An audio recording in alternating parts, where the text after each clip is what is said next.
చేస్తుంటాం. ఆ నినాదాలకు ఉన్న ఉద్దేశం ఏమిటంటే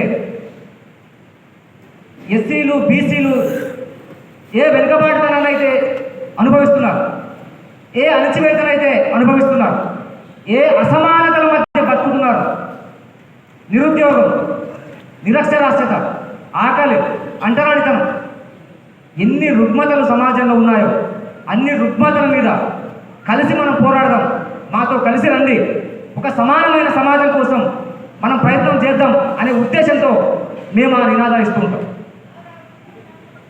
నా ప్రియమైన బీసీ మిత్రులు సోదరులు రకరకాల కారణాలతోటి మాతో కలిసి రాకుండా ఈరోజు మీ తమ్ముడిగా మీ 42% రిజర్వేషన్ అనే డిమాండ్ చాలా న్యాయబద్ధమైనది.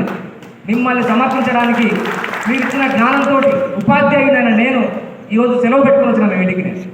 నేను సెలవు పెట్టుకుని రావడం పెద్ద విషయం కాకపోతే కానీ రిజర్వేషన్ 42% రిజర్వేషన్ మీకు రావడం అనేది అది మీకున్న ప్రాథమికమైన హక్కు.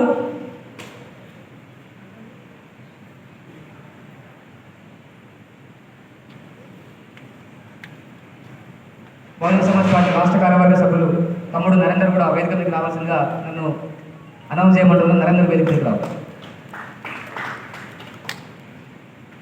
42% రిజర్వేషన్ అనేది మీకున్న ప్రాథమికమైన హక్కు.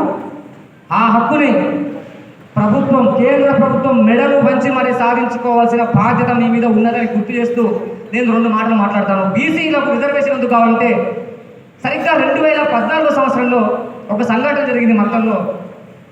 మత్తంలో బీసీ హాస్టల్ ఉండేది.